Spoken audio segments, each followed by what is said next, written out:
So welcome everybody. My name is Stina Cowan. I'm the Educational and Cultural Programs Manager here at the National Nordic Museum, and I am delighted to welcome you to the last Meet the Author for this year. We are thrilled to welcome Danish author Susanna Søberg, who will talk about her upcoming book, Winter Swimming: The Nordic Way Towards a Healthier and Happier Life. As always, this talk is moderated by Elizabeth DeNoma, and not only is she moderating today, but she is also the translator behind the English version of the book.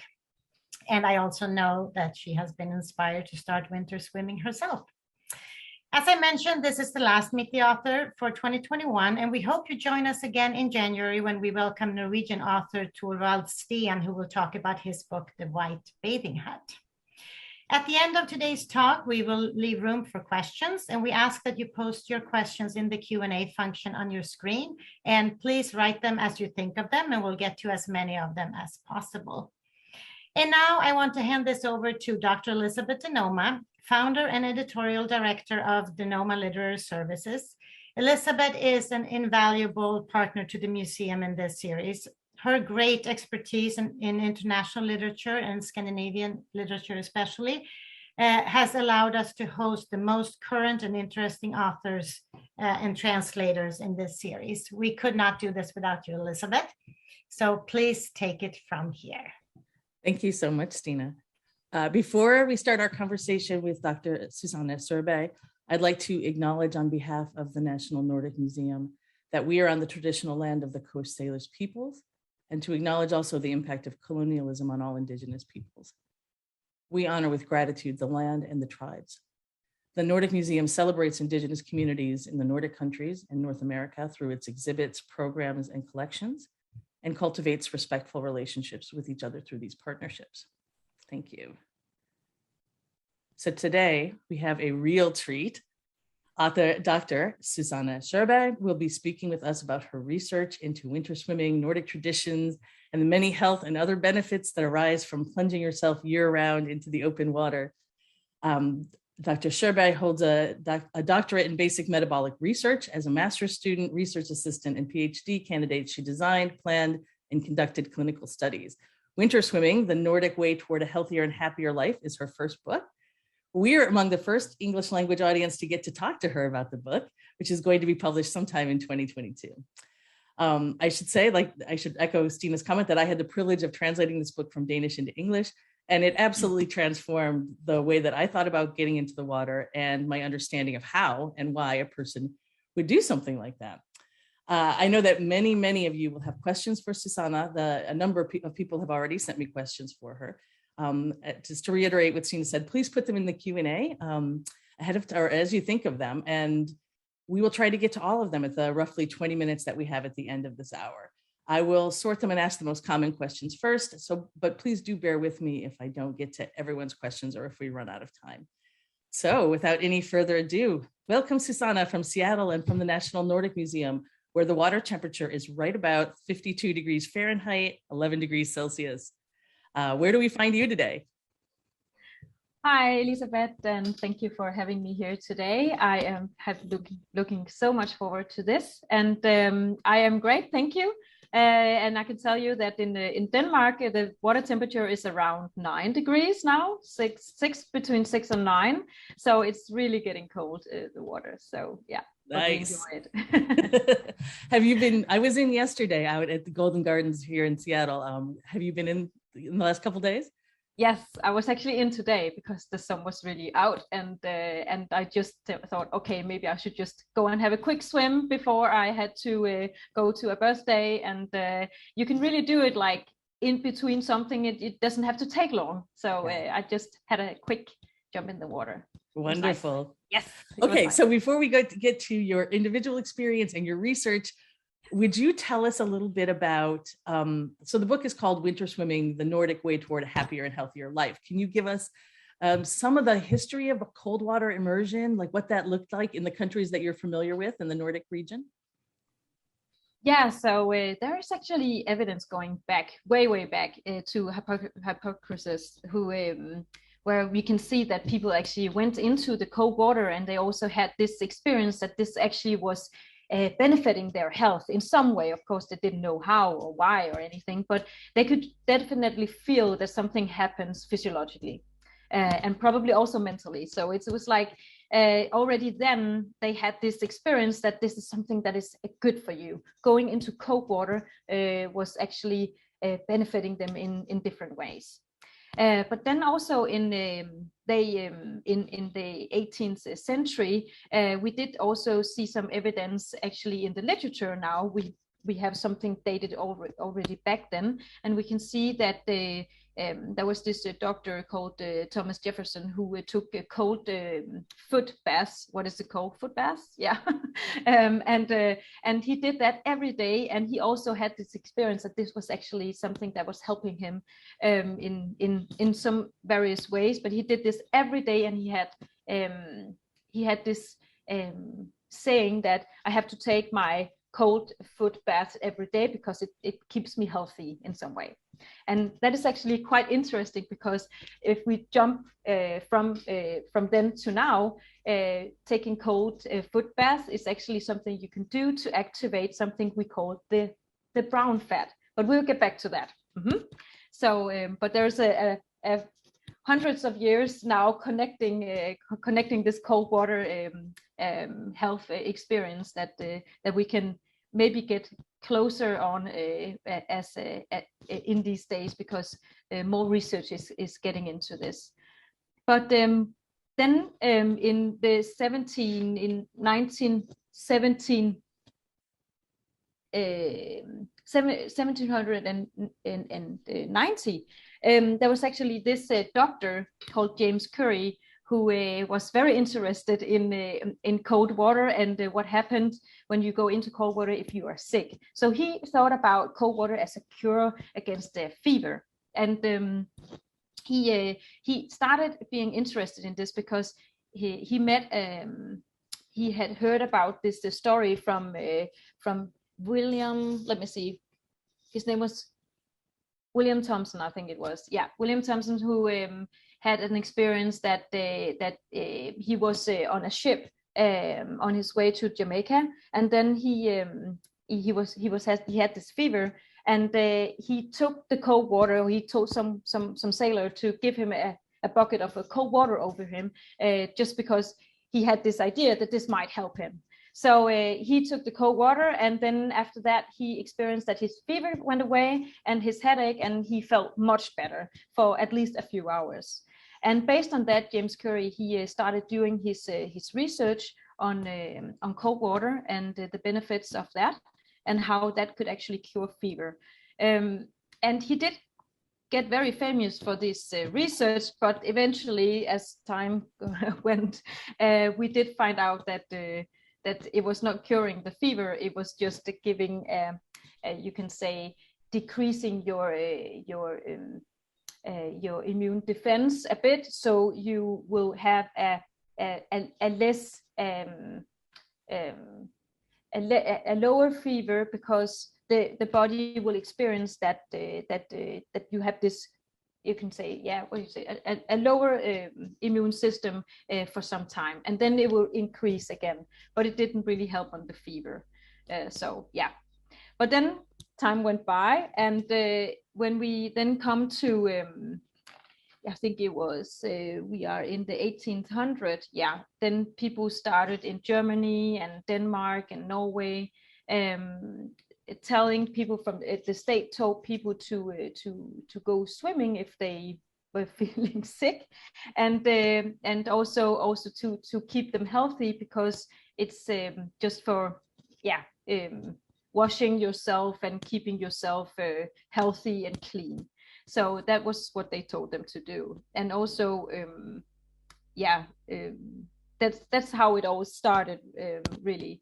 But people have just kept going with the winter swimming and the cold water, but nobody has really back then known exactly what is actually the health benefits of this.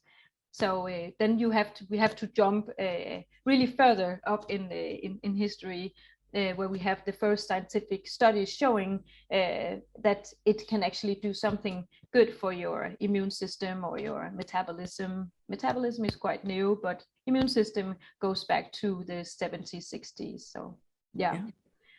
Okay, well, before we get into all the different metabolic stuff, the culture in Denmark that you describe in your book around winter swimming or around cold water swimming is really, really lovely and unique. Could you talk about that or describe it for us a little bit? It's a little bit different than what we have here, I think.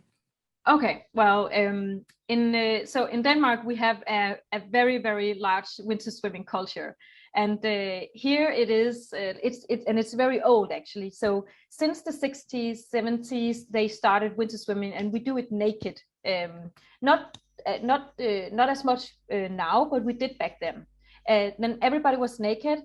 And going into the water, and you just do it from the beach or from the bridge or wherever you can do it, from in a sea or in a lake if you have that, and then we go to the sauna if we have one. But in Denmark we are very much the real Vikings, if you can say that.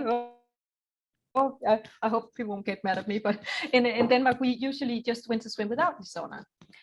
So in Norway and Sweden and Finland, they always use the sauna, but in Denmark we don't.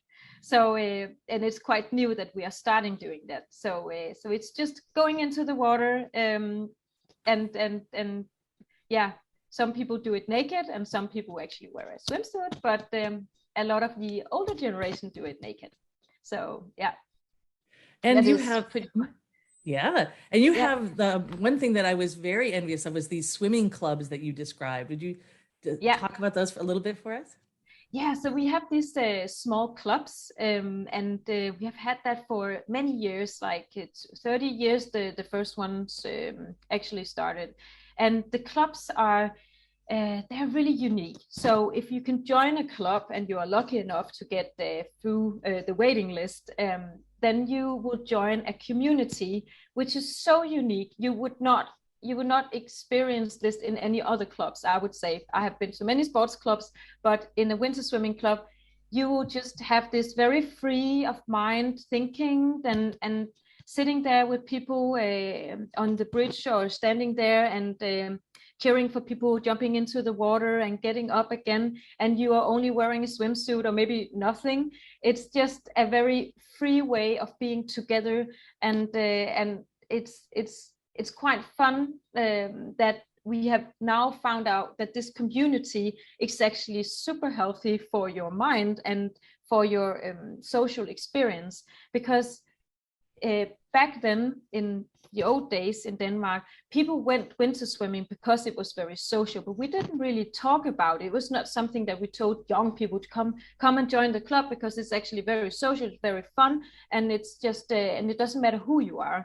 People don't care if you are if you're rich or if you're poor, if you have a high education, if you don't. It really doesn't matter. It's just this it's a very free culture. So everything that you experience maybe from this stigma that you can have in society when you go to work, when you go to anywhere else, I would say, then when you go to this club, everything just disappears. I think it's just being there in the nature with other people, and it doesn't matter who. It's just a very unique experience, and you actually have to try it to really understand how it is. But I think it's quite unique, and more of these clubs are popping up everywhere, because the old clubs, they have, I think the waiting lists are like 5 years or something like that, and maybe even longer in some clubs. But new clubs are popping up everywhere in Denmark right now. I believe that it must be the same in England and in the US. I don't know. We definitely have groups, and it's very, very popular. And I think more so during the pandemic, which I was going to ask you a little bit about. But in Denmark, there's actually a physical building sometimes too, right? With like the cozy cafeteria and. Yeah, exactly. So we have these small, we have these small houses. It looks very cute, and sometimes there's also a sauna, but it's not in every club. But we often have a little, so like a little club where you can go from the bathing bridge down in the water, and then you can go inside again, and then you can sit and talk and drink tea. And often people meet there and they get new friends, and they just sit there and talk before or after, and then they often also become friends, go for a run together, or they meet other places, go for training or something like that. So we see every kind of relationships develop in the winter swimming clubs. That sounds wonderful, but that's not what drew you to it initially, was it? How did you get interested in winter swimming? How you started researching it? If you could give us your background on that. Yeah, I'll do that. I would say, so in the beginning of my research, I was told by my supervisor, so you should study brown fat, because brown fat is the new black. It's really, really cool, and nobody knows anything about it. So you probably, no matter what you do, you're going to find out something new, because you're going to do it in humans. And I was like, okay, that's interesting, but they need to be cold, right? I was like, and she said, yeah, they need to be cold. And then my other supervisor, Professor Bente Klarlund Petersen, she told me, well, if they need to be cold, then you could probably go to Greenland. Why not go to Greenland? I was like, I don't know, going to Greenland, that's a bit far away from my kids. You know, they are small. I can't move away. So I did spend some time figuring out what to do, who can, what can I do about this brown fat thing? I need to do something where I cool them. And then I needed to find out what happens with the brown fat when you cool people. So I figured maybe I should study people who work in the street. You know, not working in the street, but people what do you say, work a lot outside in all kinds of weather. But that was like very difficult because they don't do that all the time. So then I came up with winter swimmers. And I started writing emails to winter swimmers that I knew, and was like, hey, do you know if any winter swimmers? And they was like, I come to our club. And then I went to some clubs to just ask them how they feel about winter swimming, because I didn't know anything about it. I was like, I don't even get why you go in the cold water. It's freezing. I mean, it's not comfortable at all. So I watched for a while. I did like an observational study almost. And then I started actually reading a lot about what happens to the body when you get cold. And the brown fat gets activated because of the cold receptors in the skin, sends the signal to the brain via the central nervous system. And the neurotransmitters that are released, which happens right away, is norepinephrine. And that is exactly what activates the brown fat. So I figured that if you go into cold water and it's immediately freezing your skin, then you must have an immediate activation of the brown fat. So I thought that was quite an interesting hypothesis, that you can activate your brown fat with cold water swimming. And also studies out there showed us that if you go into cold water, you also can boost your brown fat. And that was why I thought maybe I should just investigate the winter swimmers. And when I started that, they said, well, if you're going to investigate the winter swimmers, you have to come yourself. And at first I was like, I got, I think, 3 emails from the same family who was winter swimming. And within these 2-3 months, they were writing me, and I was writing back, I don't know, I don't like cold water. I'm like everybody else, I don't like cold water. So they said, well, you have to try it, because you cannot do your research based on something you really don't know. So, and I had to admit that they were right.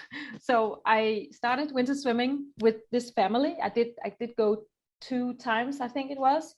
And it was very unique family, because all in the family were winter swimming, and it was every day. I found that very inspiring, I think. So can I back you up just for a second? When you're talking about where you were doing your studies, can we talk about where, like what research, what university you were at, and yes. why you were studying, why they wanted you to study brown fat. So what was your field at that point? And then maybe what is brown fat? We'll start. Yes. So I started as a research assistant at the Center for Physical Activity Research at Professor Bente Klarlund Petersens group at Rigshospitalet. At that point, I have already done some research in another field, but at another topic at the University of Copenhagen. But then I started this new, you can say, new research field in the brown fat. So, but it was still connected with all the, you can say, the research I have done previously also, because it's in obesity. So how it's connected. So brown fat is a kind of fat that we have that is really, really different from the white fat. And it's different from any tissue that we have in the body. It can actually activate your metabolism. It can generate heat when it's activated with, for example, cold.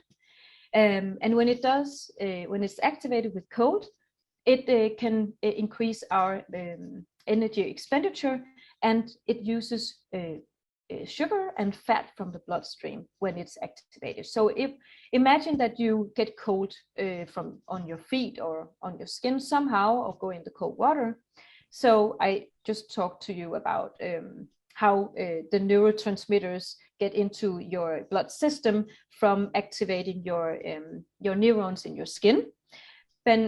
Then when the neurotransmitters are in your circulation and also from the nervous system, it will activate the brown fat, and the brown fat will then take up, it will be activated, and then it would take up sugar and fat from the bloodstream, and in that way it would like clean up a bit from the extra fat and the extra sugar that you have floating around, which you don't really need. And when there is not enough, or if there is not enough, it would take from your depots, which would be the white fat. So that is how it is different. So the white fat is storing the fat, and you can say, and the brown fat is using the fat or the sugar from your body. So the one fat, the brown fat, is increasing your energy expenditure, and the other one is storing your fat and sugar. So that is how it is different. So our thought in our research was that if you can activate the brown fat, find a way to do that, then you can increase your metabolism and you can lose weight. So what we want to do with the brown fat field is to find out, can we figure out some way to keep the brown fat activated, to get more brown fat in your body, so you can have a higher metabolism. Because today we actually don't know how much all people have of brown fat, but we do have some studies showing that babies have a lot of brown fat. They are born with like a huge pound of brown fat on the back, and that is because they don't have the ability to shiver in the muscles. And brown fat generates heat when it's activated. That is like the main outcome of brown fat. And to generate the heat, it needs to spend some energy. And the energy, as I told you, is sugar and fat, which it takes from your storage. So babies really need this brown fat.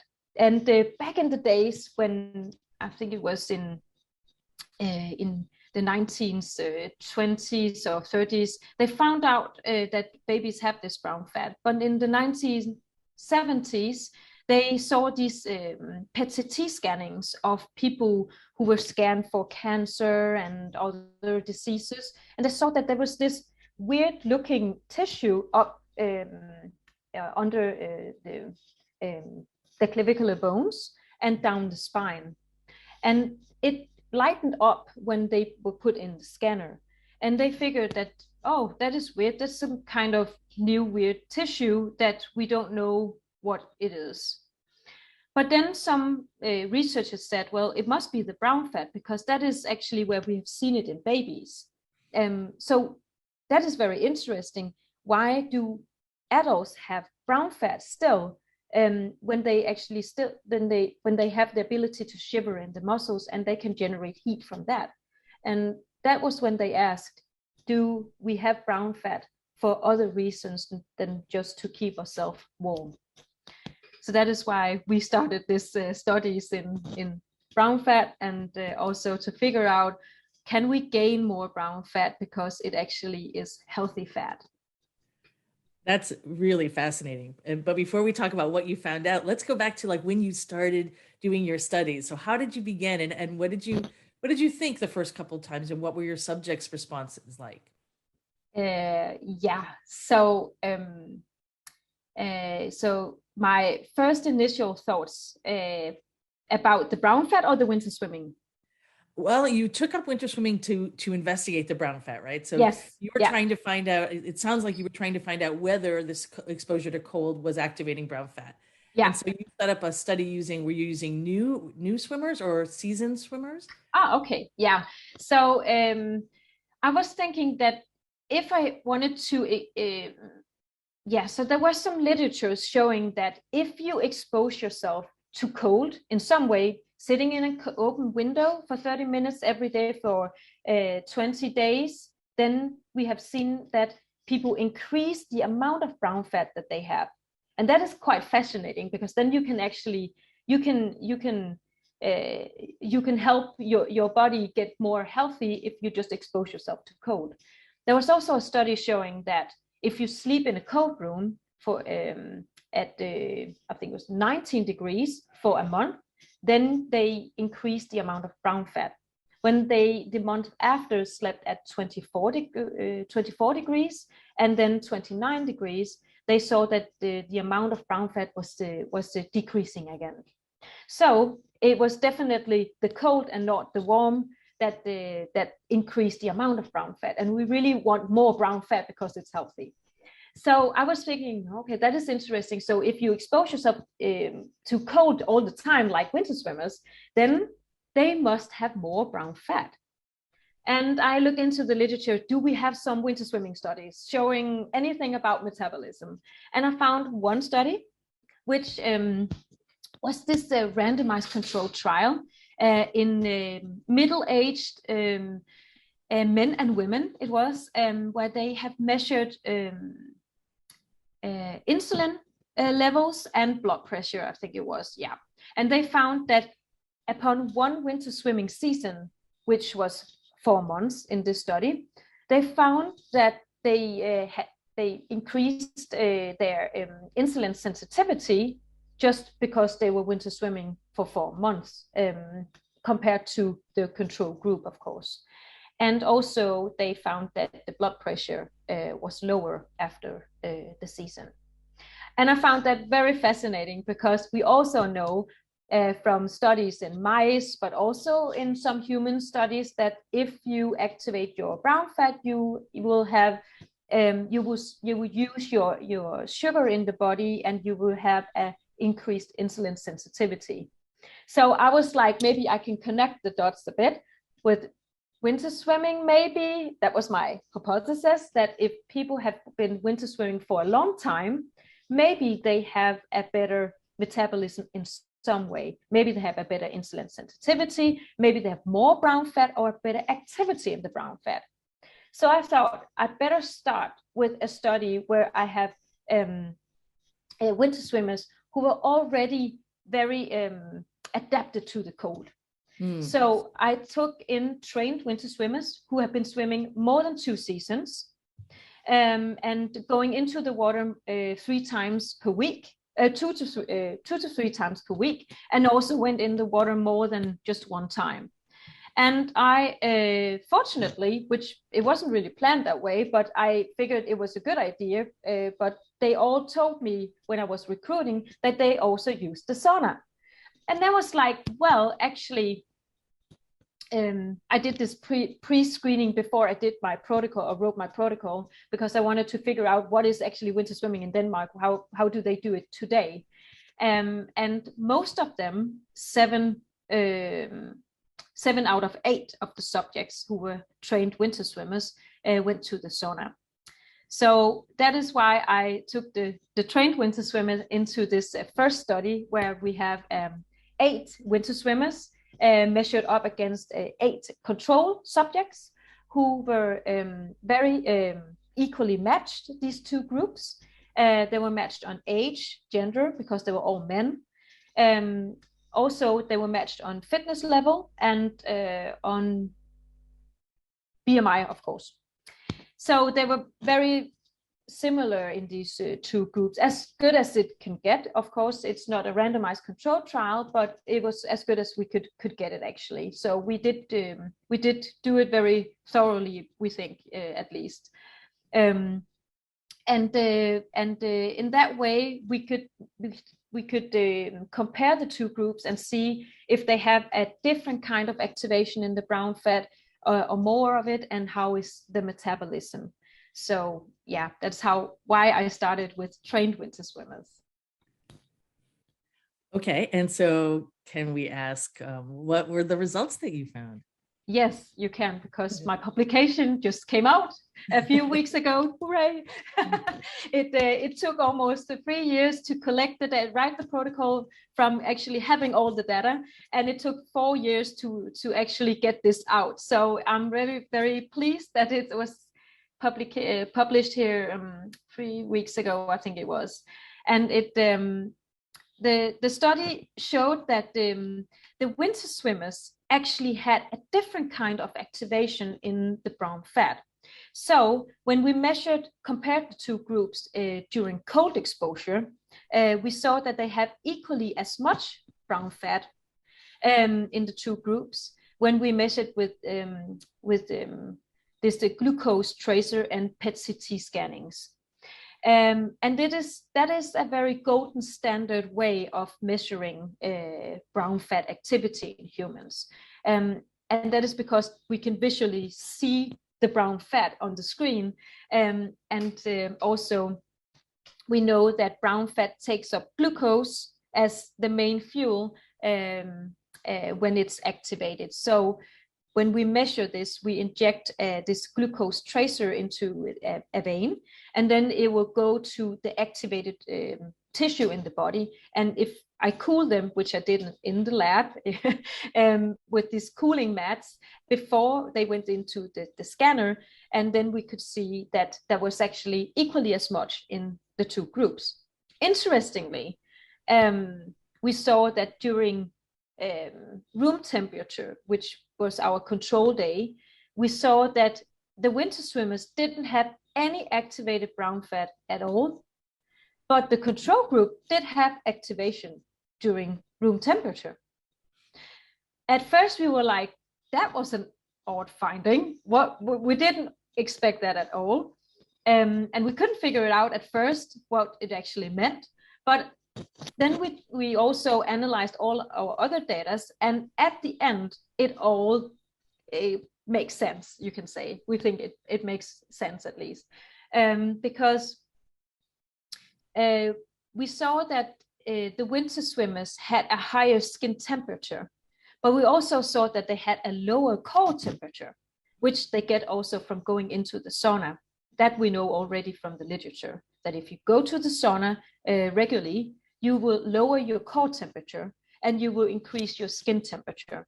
And that is because the body will prepare itself for going into the next heat exposure and protect itself from heating up within the core. So we found out that that is how the winter swimmers also looked. We here see that they had this because of the not activation during room temperature, that they had a much better regulation of temperature in the body. So that is like saying, you can figure it like saying like they have a better temperature adaptation in the body. They are better at regulating temperature. So we saw that when we then exposed them to cold, they had a very rapid activation of the brown fat. And they also increased more heat from the brown fat. Also, they had a higher energy expenditure, which was actually one of our very good findings, which we also did not expect. But the winter swimmers had a higher metabolism actually during cold. So they activate the brown fat immediately when they are cold to generate heat in the body from muscles, but also from the brown fat to make sure that they're not too cold. And they do that in an even better way than the non-adapted to cold, so the control group. So you can say that trained winter swimmers, at least, they do have a higher calorie burning during cold than not winter swimmers do. Also, the brown fat activation is, you can say, is changed, is altered in some way, which makes it more sensitive and better adjusted to the surroundings. Totally fascinating. How long does it take to get cold, to become cold adapted? So how many, can you give us a range? Because obviously you had these subjects who were experienced. At what point, what shows you that you're cold adapted? Yeah, so cold adaptation is not something that you have to wait too long to, I would say. So cold adaptation is like on a continuum. So actually from you go from the first time and the second time is actually you're already getting cold adapted. And when you go for the third, fourth, and fifth time, you would definitely feel a difference when you compare your own experience to the first time you went in. I can tell from my own self experience. The first time was, I would say it was actually horrible. I was like, how am I ever going to do this again? I mean, it was fun, but it was so cold and it didn't really feel that great, I must say. And then I went for the second, third, and fourth time, and then I could feel, wow, I'm not panicking anymore. And I can breathe, actually. I can stay in the water. I can count to 5, I don't remember, but 5 or 10 or something like that. But already when you are at your 3, 4, 5th time, you would definitely already feel the cold adaptation.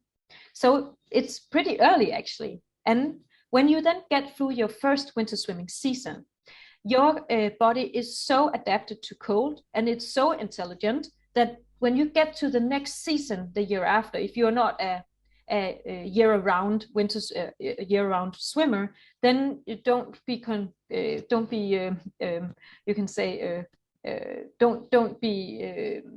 it's okay, because then you will be cold adapted already for the next season, because the body can already remember what happened last season. So when you don't have to go through it again. No, exactly. It's an icebreaker. It's you just have to go the first season, and then you can just keep winter swimming. Of course, the first time you go into cold water, at the second season or third or whatever, it will feel cold, but then already second time, third time, you will be back where you were last year.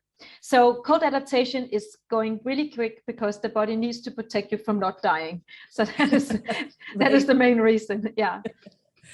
So what, I know so many people are interested in this, and we're already starting to get questions, which is wonderful. Okay. So what so imagine, walk us through, we're walking, you're either walking down the ladder into the cold water or you're walking out from the shore. What is happening physiologically, like step by step, as you're in there for say 2, 3, 5 minutes, however long?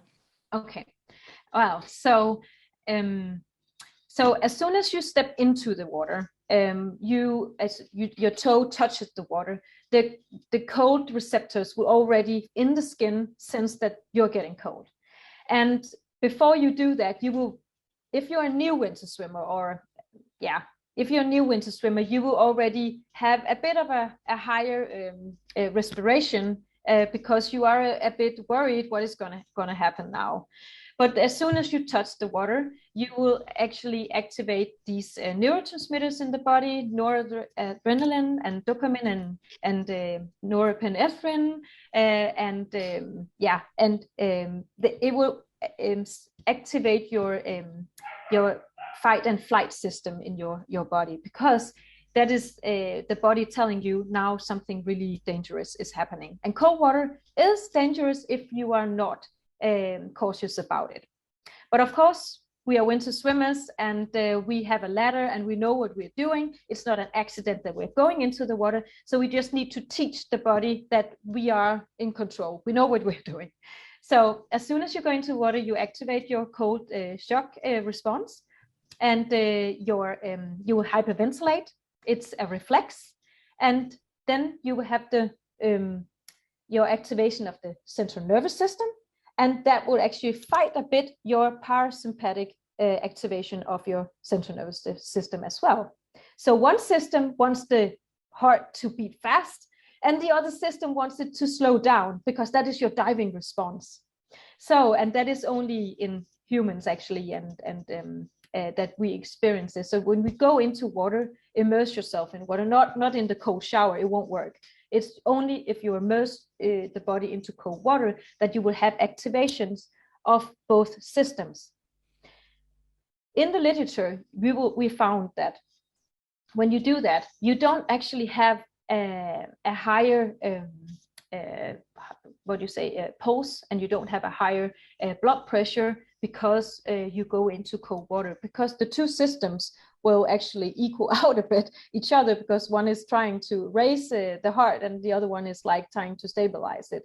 So that is also why it's a bit conflicting between these two systems. So that is why I'm also saying that if you have heart problems, and if you have known very high blood pressure and known with these heart diseases, you need to go to your doctor and ask them if it's okay that you start winter swimming. So that was just a little note about that for safety reasons. But it's actually very conflicting for the body to start winter swimming. But already, as I said before, cold adaptation happens so quickly that you will already feel as 3, 4, 5, 5th time that you will have a much lower pulse, or you have already a low pulse, but you have more control over your breathing, because the panic is gone a bit and the body has already adapted. So it's not the same experience the first time and the 5th time, but you will have definitely a lot of activation in the body and a lot of dopamine in the brain, and you will have so much joy feeling afterwards. And I think many people would know. I know that you worked with novice winter swimmers as well, right? Yes. Yeah. I did. And you probably tracked some of their results over time too. So what did we find there with people who weren't cold adapted but became cold adapted? Yes. So that was the next study that we did. So we after we had the experienced cold water swimmers, we wanted to see what happens if we just have totally new people who have never tried winter swimming before, to see, can we increase the brown fat amount, can we activate it somehow, and can they have a better metabolism, increase the metabolism in some way. However, we have not all the results yet, so I can't really tell you what we actually see here. We have to wait a bit, and when the publication is out, I would love to tell all of you about it. But what I can tell you that we saw from when they walked into the water, which we just talked about before, we did see that the heart was, the pulse was not increasing that much, only like the first few seconds when they went into the water, because they had this watch from Garmin. It was a Garmin watch, like tracking the heartbeat and the blood pressure, and how many swim strokes did they take, and how many seconds did they stay in the water, and all sorts of things. And we could totally see that blood pressure and pulse were pretty stable, but as they stayed in the water, the pulse actually went down a bit, because most of them were sitting in the water, or standing in the water, and when they sit there, they have this kind of, I wouldn't say meditating way of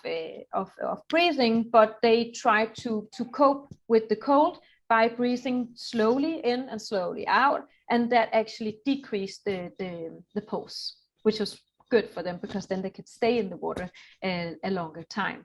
So yeah. Thank you for that. But we don't have really all the results from the second study. I'm sorry about that. Yeah. Oh, that's all right. We know what direction your research is going, and we'll monitor that. Yes. So now we have a lot of questions in, and I'm just going to start with all of them, if that's all right with you. That's fine.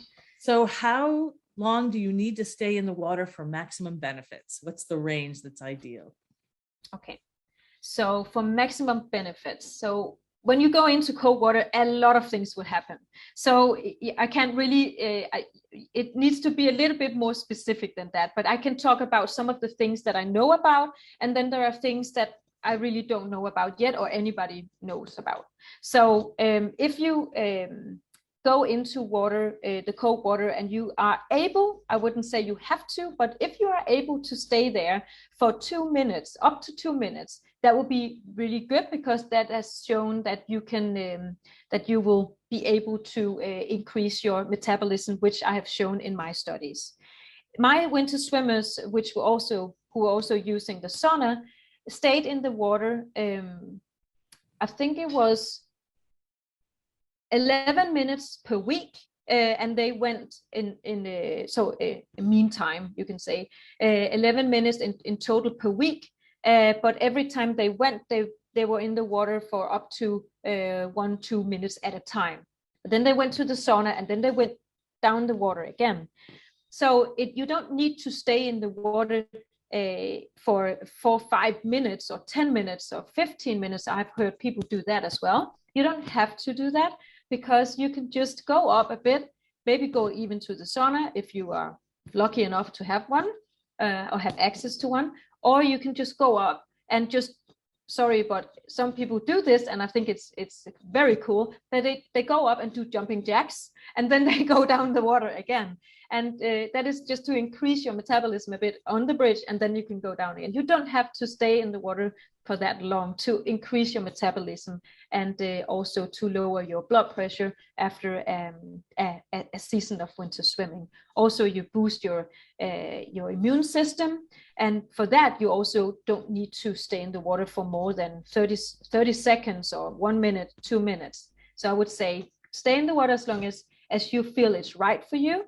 Don't stay 2 minutes or 30 seconds if you are not adapted. Just take it slowly and go with the flow with your body. Your body will tell you what to do, and just relax in it, and just don't push it out. That's what I want to say. Don't push it too much, because you will slowly get adapted, and then you can increase the amount of time that you stay in the water. But you will definitely have the benefits already when, as soon as you touch the water, you will activate your brown fat, and that increases your metabolism. So don't worry. That's great. Does the water, what temperature does the water have to be to get your body to have this response, this cascade of hormones and so forth? Yeah.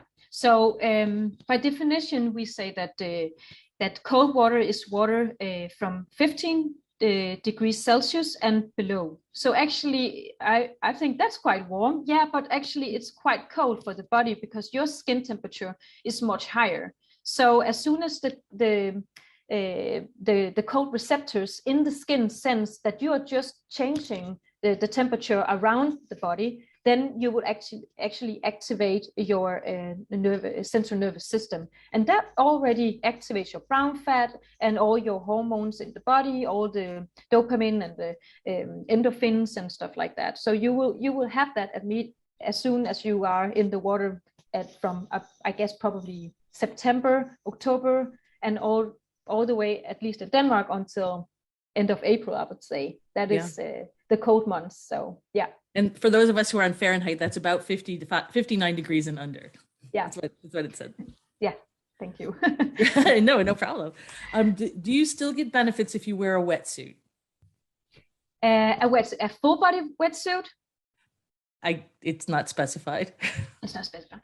I would say that if you wear a wetsuit, of course you will be, because you will have this water under the suit that you will heat up a bit, then of course you will not be as cold as if you don't wear the wetsuit.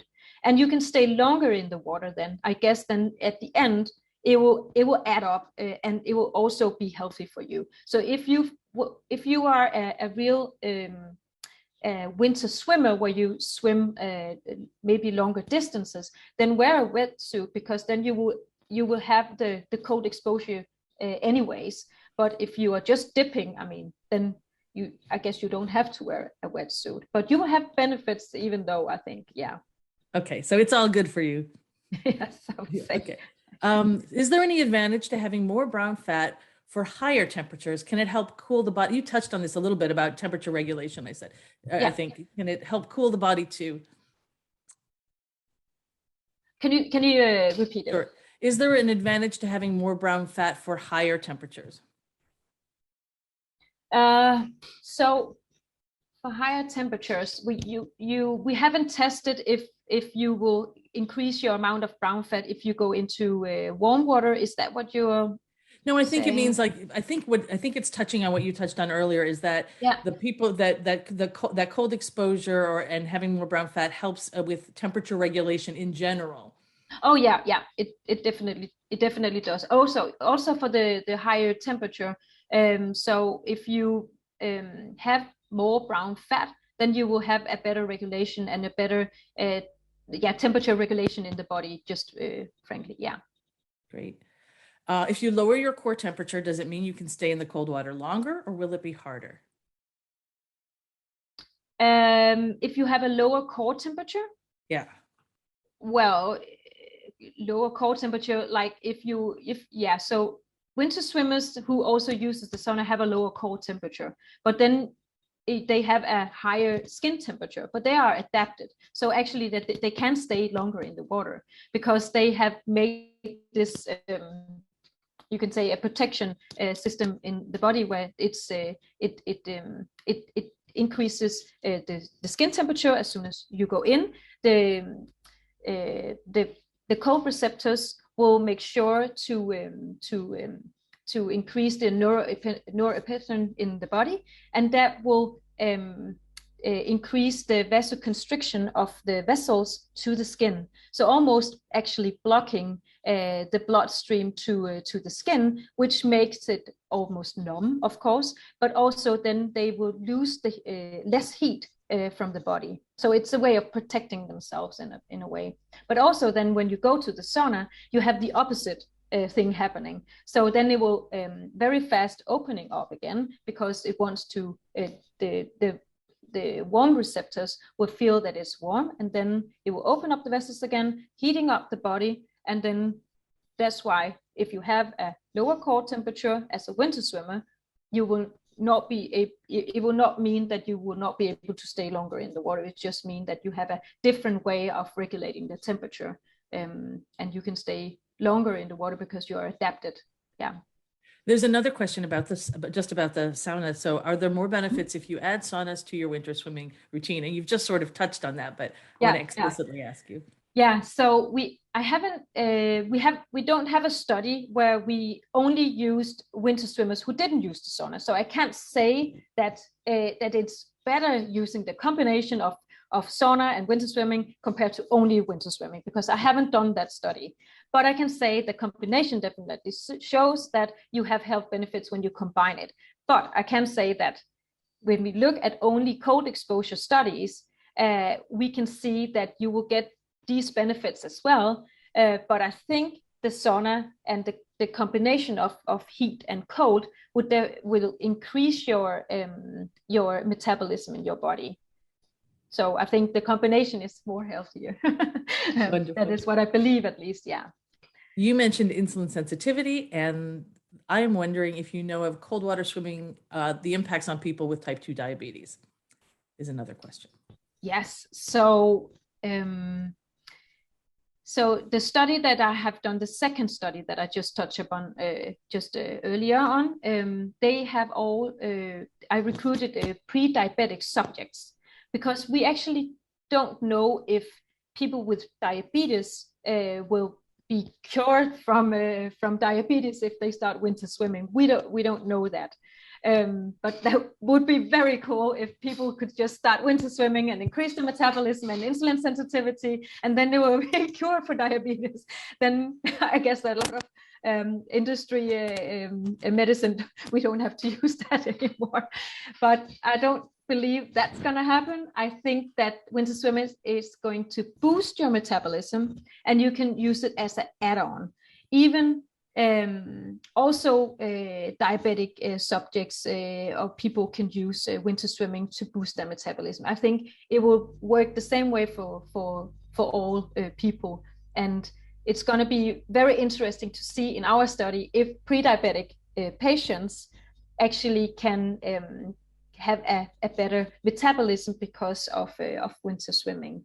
So the reason why we choose pre-diabetic subjects is actually to see if we can maybe move move them towards a more healthy metabolism. And if we only use healthy subjects, then we probably won't see that much, or maybe we will. And then when we touch upon a group who is not all healthy, then it might be even more difficult, or it might be easier. That we don't know, but that is what we wanted to see. What is the best way to warm up if you don't have a sauna? Oh, jumping jacks. No, I the best way to warm up. So a really, really good, like a rope, you need a really good rope. And when you go winter swimming, I would say I suggest wearing neoprene shoes or gloves or both if you want, because afterwards you need to put something on to protect the skin from the wind and the cold, of course. And there are so many choices out there, so many different ropes that you can buy today, and they are all super good. And shoes, I think that is actually my best advice, because wearing shoes, then you won't slip on the bridge. That is one thing for safety, but also it makes it easier actually to stay in the water and walk down the ladder, because fingers and toes and ankles, I think some people also freeze their ankles too a lot, and that's why they have to go up from the water. So if you keep your hands above the water, above the level of the water, because I do that because my fingers get so cold that I have to go up if I put them in the water. So I would just stay like that, and also wear the shoes and put on a rope as soon as I get up. I always have some hot coffee or tea. Tea is my preference, and I drink that in the car on the way home, because I must say this is my first year using winter swimming and combined with sauna, because I just got into a club with a sauna, and so this is my first season using a sauna. And the 2 years before that, I've been a winter swimmer. I have only went into the cold water, put on a rope, and had my tea in my car, and that is how I warmed up.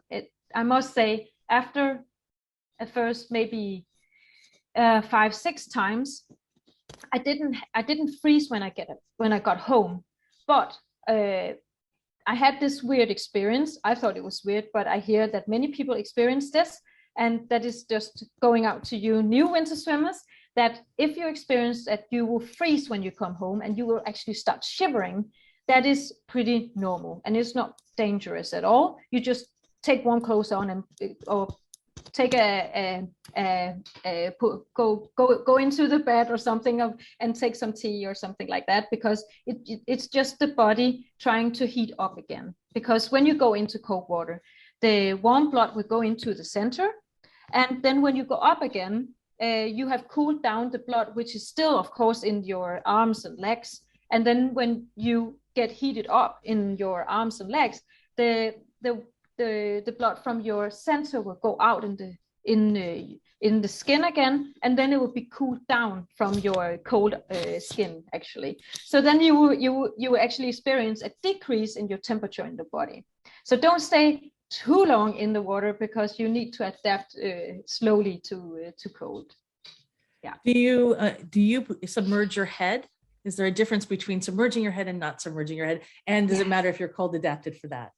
Yeah. So, well, I never submerge my head, because I have because there's actually some safety reasons around this. Because the studies have shown that if you submerge your head into the water, you will your 80% of the heat from the body actually comes out from your head. So if you submerge the head under the water, you will have a very rapid and very, I would say almost dangerous heat loss from your body. And that is why we say it's actually too dangerous to submerge your head. And you can faint. And if you do, then you are at the risk of drowning. So you always have to, or that is what we advise people to do, to go into the water, not alone, always with a group or at least just one person, and don't submerge your head under the water. You don't need to do that to get the health benefits. So yeah, it is also because we see in studies that when we submerge the whole body into water and without putting the head under, we see that 30% of the blood will actually float out of your head. So you also lose a bit of your, you can say, mental maybe capacity a bit. It's just it's very brief, but it's actually there. So you might feel a bit dizzy. Maybe when you go into water, you feel lightheaded, and that's because the blood actually flows from your head and down to the body. Yeah. Yeah. And we're having more questions come in all the time, but I know our time is limited, but we're going to take a couple more and just make a point of clarification. When you're talking about going on the bridge, you mean out on the dock or the jet, what we would call the jetty out here when you're. Yeah, the jetty. Yeah, exactly. Sorry. No worries. I just want to be clear. Yeah. So, so is it mood boosting to get into cold water when you're participating in the social club? Yes. So yes, I would say, of course it is. You can just ask any winter swimmer, or you can read about this in my book, and it's definitely a mood booster. Sorry. You can say it's obvious because you can ask people, do you get in a better mood? Yes, they do. Okay. And do you get more energy? Of course, yes. And there is also some research which shows that from questionnaires showing that people who goes into cold water, and also some of them using the sauna, they feel more energetic, and they feel in a better mood. And some of them actually have feelings of if they had a depression, that they will have a less depressed mind, at least. So, and from the more physiological view, we know that there is a release of norepinephrine, and there is also a epinephrine release. The happy hormones come out, the dopamine release also. So we definitely have a physiological explanation for that too. But then there's also the whole social thing. Then you go to the sea, it's beautiful, the nature, and you go with your friends, or you go to this club where there's this super energy. You really have to open these clubs anywhere in the world. It's amazing, I must say. And then you are just super energetic when you go home, and that energy will lift your mood, of course, and it will also, you will bring it to your family, to your work, anywhere. So being a winter swimmer definitely doesn't have 100% not only 100% anything to do with just going into cold water. It has something to do with a new healthy lifestyle and a way of living, I would say. So I think one last question, which sort of builds on what you've just said, and thank you so much for that answer, because that I think is what so many of us experience is that rush of happiness, being together out in the nature. Do you think that winter swimming has increased during the pandemic? Oh yeah, definitely. That was crazy. I mean, it was getting more popular, at least from when I started my research back in 2016. People were like, "Oh, winter swimmers, you say? That is well, it's kind of getting a bit trendy, isn't it?" And I was like, "Yeah, maybe, I don't know." But then when we came to Corona and the lockdowns, all people went out and winter swimming, and it shows that this might be something that some people did it because they always wanted to do it and now they had the time, but also because it is exciting. If people they can't go to the movies, they can't go to concerts, they can't do anything else, which is also exciting. but you have the nature and you have the cold water, which gives you an energy boost and it will lift your mood. And that was absolutely what we need during all the lockdowns, because it was getting really boring. So I guess that is the main reason why I think that was the main reason why people went winter swimming, because people could make distance from each other, but also just using the nature, which is never on a lockdown actually. So the nature is always there, and we can use it, and it's for free. And yeah, so I guess that's why we did that. Yeah. Thank you so much, Susanna. It's been so fun to catch up with you, and you've just been so informative. And I just want to tell everybody that we've just scratched the surface. There's so much more in the book. Yes. And we're going to send out the link to the pre-order page when it becomes available for the publisher, from her publisher. Thank you again. It's just been really a remarkable conversation to have with you today, and so nice to see you again. Thank you. Thank you for listening in, everyone. And thank you for inviting me, Elisabeth. I think this was very much fun. I hope that people will, there's much more, as Elisabeth says in the book. I wish I'd had an hour more. So yeah. Where can people follow you on social media? So I have this page on Instagram. It's just my name with an OE instead of the Danish which nobody knows or can type. So you can find me on Instagram. Yeah, I guess maybe I can send a link here in the chat. Yeah, sure. Why don't you put that in the chat, and I will do some closing comments for everybody, and thank all of you for coming today. So in the next session of Meet the Author in January, we'll be talking with the award-winning Norwegian fiction writer Torvald Stan, and we look forward to seeing all of you after the holidays.